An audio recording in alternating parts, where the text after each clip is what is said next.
Salut, c'est Alex. Je te retrouve toujours à Shanghai sur mon petit vélo. Écoute, la vue était tellement belle que je me suis dit que j'allais te faire une troisième petite capsule sur cette piste cyclable. En plus, je suis tout seul aujourd'hui, c'est génial. Il fait chaud. Il fait 40 degrés, alors du coup, personne n'a osé sortir.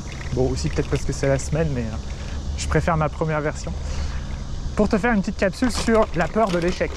Peut-être que c'est quelque chose que tu ressens si tu as déjà essayé d'apprendre le chinois ou tu n'as pas encore franchi le pas. Voilà, tu te poses des questions, tu te dis est-ce que ça vaut le coup? Est-ce que ça va pas être trop dur? Est-ce que je vais y arriver? Voilà, c'est des questions que moi aussi je me suis beaucoup posées quand j'ai appris le mandarin. J'ai appris le mandarin, ça va faire presque 10 ans maintenant. Donc ouais, c'est pas mal. Je suis assez fier de moi, j'ai pas abandonné, tu vois, en 10 ans.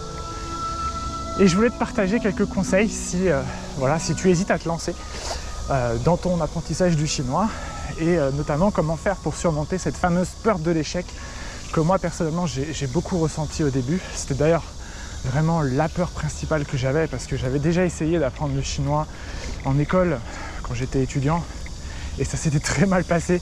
La prof m'avait carrément viré du cours en disant mais toi tu fous rien en fait, t'es un branleur. Elle m'avait carrément viré quoi. C'était une prof de chinois native.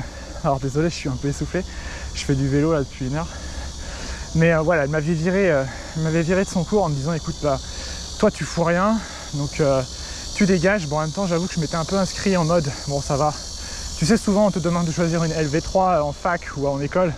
Et toi tu te dis ouais c'est bon la LV3 ça va être le goûter, on va faire des jeux, on va regarder des films. Pas du tout, j'avais choisi chinois justement en espérant qu'on fasse pas grand chose en cours et que je pourrais plus me la couler douce et en fait pas du tout. C'était une vraie professeure de chinois native, elle était super stricte, il y avait des devoirs et tout et au bout de je crois 3-4 semaines elle m'a viré je crois. pour te dire que moi je partais de loin quand même dans l'apprentissage du chinois et dans l'apprentissage des langues de manière générale. J'ai jamais été très bon là-dedans à l'école donc j'avais beaucoup d'a priori, peut-être que c'est ton cas aussi. Je me souviens que ma peur principale au début c'était d'abandonner, j'avais toujours peur d'abandonner. Et la technique que j'ai utilisée et qui pourrait peut-être t'aider si toi aussi tu as cette peur, c'est de commencer très petit. Vraiment le plus petit possible, vraiment avec le cours le plus simple du monde. Alors moi je conseille souvent à mes étudiants de commencer par Duolingo. Bon, Duolingo c'est gentil, c'est mignon, c'est des petits jeux à faire sur ton téléphone. C'est assez ludique, donc franchement il n'y a aucune excuse, tu peux pas vraiment rater. Tu vas jamais échouer Duolingo si tu veux, c'est tellement facile à faire. Donc commence par ça. Aujourd'hui je conseille vachement à mes étudiants de faire ça en premier. Moi à l'époque, tu vois, j'avais commencé par un podcast qui s'appelait Michel Thomas, je crois qu'il existe toujours d'ailleurs. Et en fait c'est un podcast ultra facile à suivre. Il suffit, en fait c'est juste être dans une classe avec un professeur et 2 élèves et puis tu écoutes leur discussion en chinois.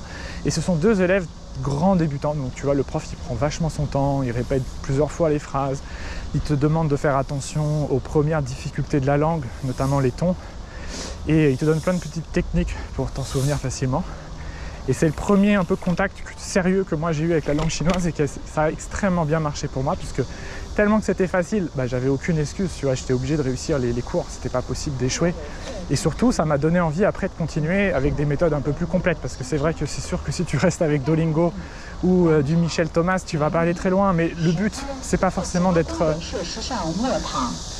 Le but, c'est pas forcément d'atteindre un bon niveau avec ces plateformes-là, c'est simplement de prendre goût à l'apprentissage de la langue et surtout de comprendre que bah, tu peux y arriver. Parce que franchement, si moi j'ai réussi alors que j'ai eu 2 de moyenne au bac en allemand, des notes de merde en anglais et je me suis même fait virer d'un cours de chinois, franchement, si un gars comme ça peut y arriver, je pense que n'importe qui peut y arriver. Hein.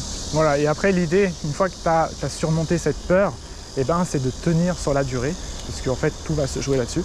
Donc de tenir dans la durée, c'est-à-dire de réussir à prendre un petit peu de plaisir à chaque fois que tu vas apprendre la langue. Donc de créer une petite routine d'études, moi c'est ce que j'appelle les routines, quelque chose que tu vas faire tous les jours et qui va te procurer du plaisir. Donc je te renvoie vers les capsules que j'ai faites sur cette chaîne. Si tu découvres cette chaîne pour la première fois, bah écoute, il y a plein de petites capsules comme ça pour t'aider, dans lequel en plus je te fais visiter la Chine, tu vois, dans la Shanghai, dans un coin que je connais pas du tout. En fait je suis la route, tu vois, je cherche, j'ai même pas regardé la carte, je sais même pas où on va. Mais écoute, c'est sympa, j'aime bien le paysage, j'aime bien ce que je découvre, j'aime bien ce que je vois. En plus, je suis tranquille, regarde, il n'y a personne sur la route. C'est vraiment cool. Voilà, et pourquoi pas un jour découvrir la Chine par toi-même, un petit peu en mode sac à dos. Je t'invite à aller voir la capsule que j'ai faite là-dessus, sur comment découvrir la Chine en solo. Tu verras, c'est beaucoup de plaisir. Et tu vois, moi au début je pensais apprendre juste comme ça pour m'amuser dans le métro, puis au final c'est carrément devenu mon métier. Tu vois, aujourd'hui je suis formateur de langue, je t'enseigne le chinois en ligne sur le site que j'ai créé, donc tu trouveras un lien dans la description. Et tu vois, j'avais jamais imaginé il y a 10 ans, juste en écoutant un podcast, me retrouver ici à Shanghai en vélo en train de te dire bah écoute, toi aussi tu peux y le faire. Parce que tu vois, genre c'est un peu l'effet papillon, tu vois, c'est une petite action continue dans le temps, peut donner des gros résultats sur le long terme. Écoute, j'espère que je t'aurai convaincu. N'hésite pas à me mettre dans les commentaires, toi, les peurs, les autres peurs que tu pourrais avoir, et je me ferai un plaisir d'y répondre. Et puis si tu as des questions de manière générale sur la langue chinoise, bah écoute, je t'ai mis un lien dans la description vers la plateforme que j'ai créée, donc Chinois Tips. Tu trouveras plein de conseils et d'astuces pour les débutants. Je t'invite à aller faire un petit tour. Et puis moi, je te dis donc à la prochaine. Je te laisse sur cette belle petite forêt. Écoute, c'est vraiment cool ici. Ça fait presque 1 heure que je roule et j'en prends plein les yeux.